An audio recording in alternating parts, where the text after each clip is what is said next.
ঐতিহাসিক Medinipur college collegiate মাঠের অধিকার ও রক্ষণাবেক্ষণের দায়িত্ব থাকছে মেদিনীপুর কলেজ এবং মেদিনীপুর কলেজিয়েট স্কুলের হাতেই। মাঠের ওপর সরকার বা প্রশাসনের কোনো অধিকার নেই।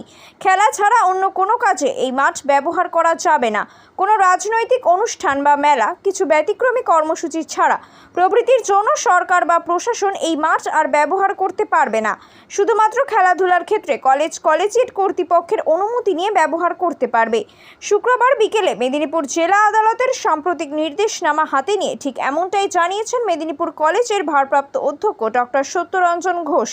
ভারপ্রাপ্ত অধ্যক্ষ এদিন এও জানিয়েছেন, গত 27শে মার্চ 2024 মেদিনীপুর জেলা আদালতের ষষ্ঠ অতিরিক্ত জেলা ও দায়রা বিচারক মেদিনীপুর কলেজ ও কলেজিয়েট স্কুলের পক্ষে রায়দান করেছেন। তার সংযোজন রায় পাওয়ার পরে আমরা আদালতের নির্দেশ মোতাবেক হাঁটতে চলেছি।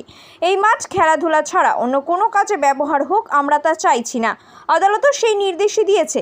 এদিন বিকেলে কলেজ কলেজিয়েট কর্তৃপক্ষের আইনজীবী কুশল মিশ্রকে নিয়ে একটি সাংবাদিক বৈঠক করে ঠিক এমনটাই জানিয়েছেন ভারপ্রাপ্ত অধ্যক্ষ। তার সংযোজন, মাঠ ব্যবহারের জন্য আগে যেমন কলেজ কলেজিয়েট কর্তৃপক্ষের কাছে আবেদন করতে হতো, এখন থেকে আবারও সেই নিয়ম প্রযোজ্য হবে। তবে খেলাধুলা ছাড়া অন্য কাজে মাঠের ব্যবহার হোক, আমরা তা একেবারেই চাইছি না। যদি এর অন্যথা হয়, আমরা পুনরায় উচ্চ আদালতের শরণাপন্ন হতে বাধ্য হব। উল্লেখ্য, সংগ্রামের আতুরঘর রূপে খ্যাত 150 বছরের ইতিহাস বিজড়িত মেদিনীপুর কলেজের বর্তমান ভারপ্রাপ্ত অধ্যক্ষ এও মনে করিয়ে দিয়েছেন, এই মাঠ আগেও কলেজ ও কলেজিয়েট স্কুলেরই ছিল। 2020 সালে কলেজ কলেজিয়েট কর্তৃপক্ষকে অন্ধকারে রেখে জেলা প্রশাসন সরকারি বা খাস জমি হিসেবে রেকর্ড করে নেয়। এর বিরুদ্ধেই আদালতে গিয়ে অবশেষে তারা জয়ী হয়েছেন, ফিরে পেয়েছেন ঐতিহাসিক মাঠের অধিকার। প্রসঙ্গত 2020 সালে তৎকালীন জেলা শাসক রশ্মি কোমল সহ জেলা প্রশাসনের সঙ্গে মাঠের অধিকার নিয়ে মূলত মেদিনীপুর কলেজ কর্তৃপক্ষের একটি বিরোধের কথা শোনা গিয়েছিল। অনুমতি ছাড়া যথেচ্ছভাবে মাঠের ব্যবহার নিয়ে কলেজ কর্তৃপক্ষ প্রতিবাদ করাতেই এই বিরোধ বাধে বলে কলেজের একটি সূত্রে জানা যায়। সেই সভায় কলেজের অধ্যক্ষ ছিলেন ডক্টর গোপাল চন্দ্র বেরা।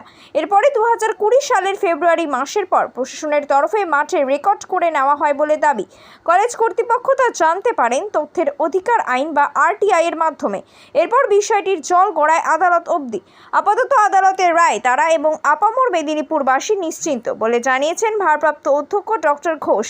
কলেজ ও কলেজিয়েট স্কুলের প্রাক্তনী সহ সচেতন শহরবাসীরও দাবি, শহরবাসীর ফুসফুস স্বরূপ ঐতিহাসিক এই মাঠ ব্যবহৃত হোক শুধু খেলাধুলার জন্যই। যথেচ্ছভাবে রাজনৈতিক মিটিং, সভা বা মেলার ফলে মাঠ তার স্বাস্থ্য ও সৌন্দর্য দুই হারাচ্ছে, যা কখনোই কাম্য নয়। আমরা কলেজের সেই খেলার মাঠটা পুরনো জায়গায় ফেরত পেতে চাইছি, শুধু খেলাই যেন সেখানে হয়, এবং সেই আবেদনে আমরা সরকারের কাছে করব, পরপর সেভাবে যাব। সেই জন্যই হয়তো আজকে আমরা উকিলবাবুকে ডেকেছি, আমাদের কমিটির মেম্বার এখানে আছেন, অধ্যাপকরা আছেন, শিক্ষকরা আছেন, আমরা ডেকেছি যাতে আমরা কখনো বিরোধে যেতে চাইছি না। আমরা যেতে চাইছি যে অবশ্য আমাদের খেলার মাঠ আগের মতো জায়গায় যেন ফিরে পেতে আমরা পারি। এটা তো একটা শিক্ষা প্রতিষ্ঠানের মর্যাদার প্রশ্ন। তার চেয়ে বড় প্রশ্ন হচ্ছে যে আমাদের এখানে ইউজি পিজি কলেজটা চলছে, 15টা সাবজেক্টে আমাদের এমএমএসসি পড়ানো হয়, 25টা সাবজেক্টে অনার্স পড়ানো হয়, আমাদের অটোনমাস কলেজ। তা সেই কলেজের মাঠ এখন আমরা ব্যবহার করতে পারছি না, এর চাইতে মধ্যে দুঃখজনক ঘটনা বলে আর নেই। অতএব সেই ব্যাপারটা যাতে ফিরে আসে, সেই ব্যাপারটার জন্য আমরা অ্যাপিল করছি। আমরা যে 27 একটা যে আমাদের ডিভিশন ভায়োলেশন শ্যুট হয়েছে, সেখানে আমাদের খেলার মাঠের পক্ষে রায় এসছে, এবং সেটাই যাতে মাননীয় গভর্নমেন্ট বা কর্তৃপক্ষ মেনে নেয়, যেটা খেলার মাঠ হিসেবে ফিরে আসুক, সেটাই আমরা কিন্তু অ্যাপিল করব। এটাই আমাদের চাওয়া।